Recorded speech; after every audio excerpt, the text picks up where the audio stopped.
Merhabalar, Göksel'in kanalına hoş geldiniz. Bugün çok güzel bir karnabahar yapacağız hep birlikte. Fırında yapacağız bunu. Kızartmalardan daha lezzetli ve daha güzel olacak. Bunun için bir şişe maden suyumuz var. Maden suyumuzu kabımızın içine alıyoruz. Ve 2 çorba kaşığı galeta unu, 2 çorba kaşığı mısır unum,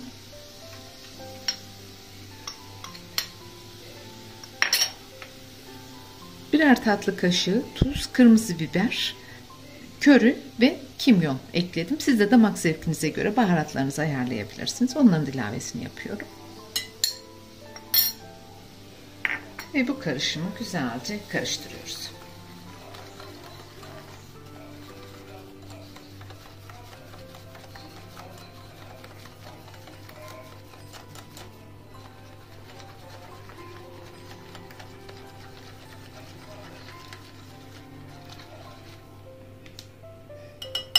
Karnabaharlarımı yıkadım.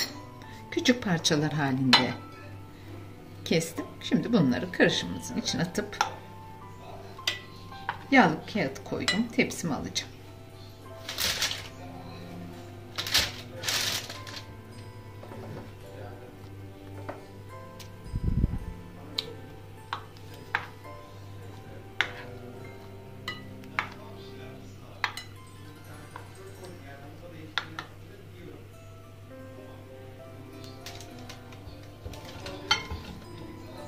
Gördüğünüz gibi çok kolay, basit.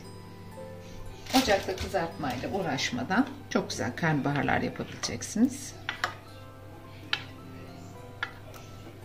Hepsini bu şekilde yapıp tepsimize alalım.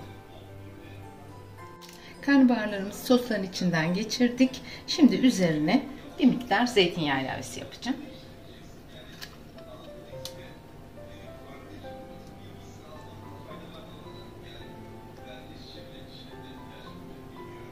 Az bir miktar gezdiriyoruz üzerlerine.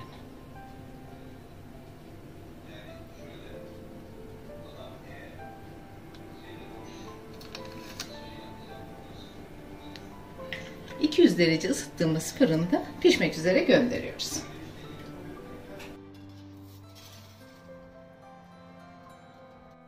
Çok güzel karnabaharlarımız pişti. Çok da güzel oldular. Şimdi bu testine bakalım hep birlikte.